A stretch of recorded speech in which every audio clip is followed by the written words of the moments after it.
ایک بات سچ سچ بتائیں، پچھلا رمضان یاد ہے؟ پہلے 10 دن جوش تھا، دعائیں تھیں، قرآن کھلا ہوا تھا، اور پھر وہی روٹین، وہی موبائل، وہی غصہ۔ اب ایک اور رمضان آ رہا ہے اور مجھے ڈر لگ رہا ہے کہیں یہ رمضان بھی اس جیسا نہ ہو۔ کیا پتہ یہ رمضان ہماری زندگی کا آخری رمضان ہو اور ہم ابھی بھی یہ سوچ رہے ہیں کہ افطار میں کیا ہوگا، ڈیکوریشن کیسی کریں اور عید کا ڈریس کہاں سے بنوائیں، اور اس حدیث کے بارے میں نہیں سوچ رہے جو آپ صلی اللہ علیہ وسلم نے فرمایا اس شخص کی ناک خاک ہو جائے، یعنی وہ ذلیل ہو جائے جس پر رمضان گزر جائے اور وہ اپنی مغفرت نہ کرا پائے۔ آج کی یہ ویڈیو سیریس ہو کر آخر تک سنیں، کیونکہ یہ ویڈیو رمضان کی شاپنگ کی نہیں بلکہ آپ کی روح کو بچانے کے لیے ہے۔ رمضان صرف ایک مہینہ نہیں ہوتا، رمضان ایک ڈیسیجن پوائنٹ ہوتا ہے۔ یا تو بندہ رمضان کے بعد ویسا ہی رہتا ہے یا پھر رمضان کے بعد بندہ ایک نیا بندہ بن کر نکلتا ہے۔ اور سچ یہ ہے کہ بہت سے لوگ صرف رمضان میں زندہ ہوتے ہیں ورنہ پورے سال وہ اندر سے مردہ ہوتے ہیں۔ رمضان کا ملنا ہی اللہ کی طرف سے ایک بہت بڑی نعمت ہے۔ رمضان کو ویسٹ کر دینا صرف ایک مہینے کو ویسٹ کر دینا نہیں ہے بلکہ اللہ کے قریب جانے کا موقع کھو دینا ہے۔ اور آج یہ بات میں صرف آپ سے نہیں کہہ رہا، خود سے بھی کہہ رہا ہوں، کیونکہ میں بھی اسی بھیڑ کا حصہ ہوں۔ سچ بولیں، ہم گناہ کرتے کرتے تھک چکے ہیں۔ وہی گناہ، وہی عادت، وہی نظر، وہی بہانے، اور پھر کہتے ہیں کہ دل عبادت میں لگتا ہی نہیں۔ دل کیسے لگے؟ دل زخمی ہے۔ گناہ پہلے مزہ دیتا ہے، پھر عادت بن جاتا ہے، اور پھر بندہ اس کا غلام بن جاتا ہے، اور جب بندہ غلام بن جائے تو عبادت بوجھ لگنے لگتی ہے۔ رمضان اسی لیے آتا ہے تاکہ گناہ کی زنجیر ٹوٹ جائے۔ اس رمضان کا ٹارگیٹ یہ نہیں کہ ہم فرشتے بن جائیں، ٹارگیٹ صرف اتنا ہے کہ ہم غلامی سے باہر آ جائیں۔ آج آپ صرف ایک کام کریں، ایک گناہ جو آپ جانتے ہیں کہ غلط ہے اس کو سوچیں اور اللہ سے کہیں، یا اللہ اس رمضان میں اس گناہ کو چھوڑنا چاہتا ہوں، بس ایک، کیونکہ اللہ چھوٹی یا بڑی نیت کو نہیں دیکھتا، اللہ سچی نیت کو دیکھتا ہے۔ ہم بہت آسانی سے کہہ دیتے ہیں کہ اللہ معاف کر دے گا۔ ہاں، اللہ معاف کر دیتا ہے، لیکن بندوں کے حق معاف نہیں ہوتے جب تک وہ بندہ خود معاف نہ کرے۔ رمضان سے پہلے یہ دیکھیں کہ کس سے بات بن ہے، کس سے نفرت ہے، کس کا حق مارا ہے۔ ہو سکتا ہے آپ روزے رکھ رہے ہوں اور آپ کا یہ رمضان صرف پیٹ تک ہی آپ کے لمیٹڈ ہو۔ نبی صلی اللہ علیہ وسلم نے فرمایا، ان المفلس من امتی یأتی یوم القیامت بصلاة وصیام وزکاة ویأتی قد شتم هذا وقذف هذا واکل مال هذا وسقف دم هذا وضرب هذا، یعنی مفلس اور برباد شخص وہ ہے جو قیامت کے دن اپنے روزے، نماز اور زکوٰۃ کے ساتھ آئے لیکن اس نے لوگوں کو گالی دی، ان پر جھوٹے الزام لگائے، ان کا مال کھایا، ان کا خون بہایا اور ان پر ظلم کیا۔ اس رمضان سے پہلے ہو سکے تو ایک کال کریں، ایک میسج بھیجیں، ایک معافی مانگیں، ہو سکتا ہے اللہ تعالیٰ آپ کا یہ رمضان اسی وجہ سے قبول کر لے۔ نماز صرف فرض نہیں ہوتی، نماز ایک ملاقات ہوتی ہے۔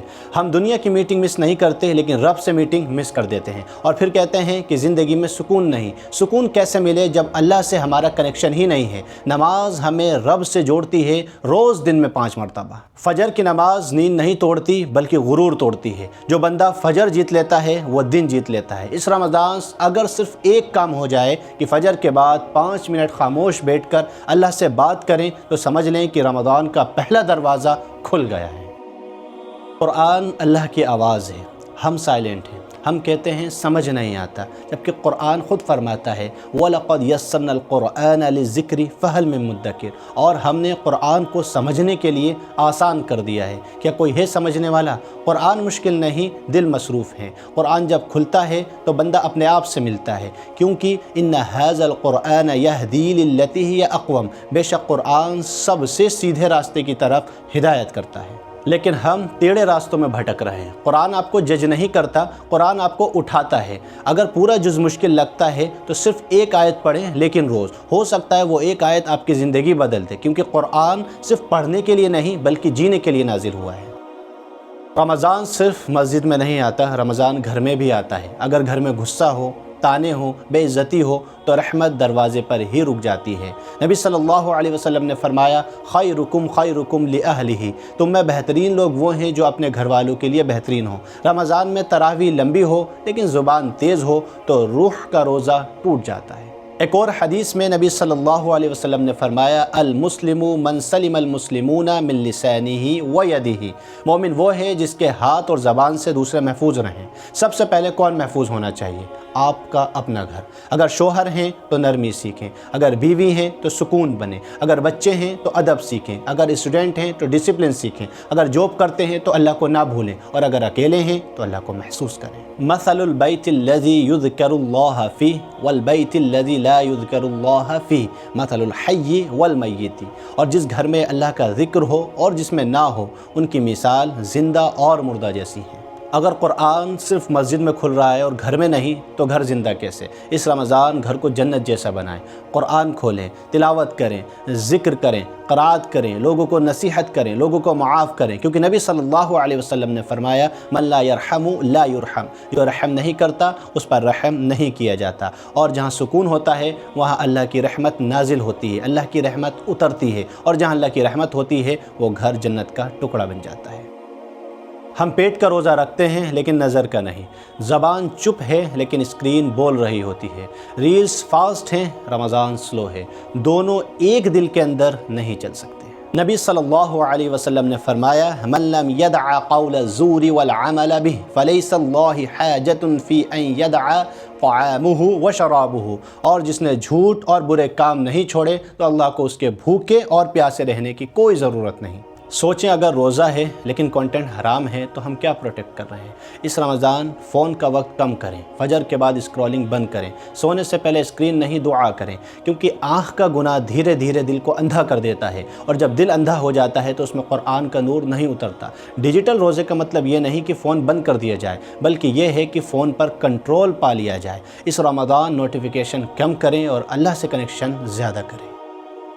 اللہ اسٹرانگ رمضان نہیں چاہتا، اللہ سنسیئر رمضان چاہتا ہے۔ ہمیں لگتا ہے کہ رمضان کے لیے ایک پرفیکٹ شیڈول بنانا ہوگا، 3 جز روز، تہجد روز، فل انرجی روز، لیکن 5 دن بعد یہ سب ٹوٹ جاتا ہے، کیونکہ رمضان کنسسٹنسی کا مہینہ ہے، کمپٹیشن کا نہیں۔ سمپل پلان بنائیں، نماز پکی، یعنی کہ فرض کمپرومائز نہیں ہونا چاہیے، قرآن تھوڑا لیکن روز، 1 آیت بھی چلے گی، صدقہ کم لیکن دل سے، کیونکہ اللہ کوانٹٹی نہیں دیکھتا، اللہ نیت دیکھتا ہے۔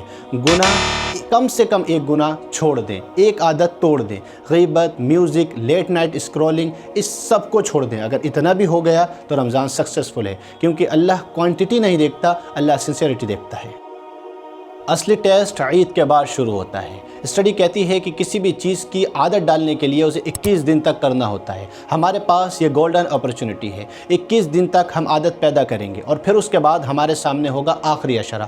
اس عشرے میں ہم اس عادت کو فل انرجی کے ساتھ اپنائیں گے، اور پھر 30 دن یعنی عید کے بعد ہم نمازوں میں پھرتی کرنے والے، قرآن کو دل سے پڑھنے والے اور نیک اخلاق والے بن جائیں گے۔ اس طرح ہمارا رمضان ضائع نہیں ہوگا۔ علماء کہتے ہیں نیکی کا بدلہ ایک اور نیکی ہوتی ہے۔ اگر رمضان کے بعد تھوڑا بھی دن رہ گیا تو یہ اللہ کی طرف سے قبولیت کی نشانی ہو سکتی ہے، کیونکہ رمضان کا مطلب اور رمضان کا مین ایم 30 دن اچھا بننا نہیں بلکہ زندگی بھر بہتر بننا ہے۔ یا اللہ ہمیں رمضان کا مہمان نہیں رمضان کا بندہ بنا دے، اور یہ رمضان اگر ہماری زندگی کا آخری رمضان ہے تو اسے ہماری زندگی کا بیسٹ رمضان بنا دے۔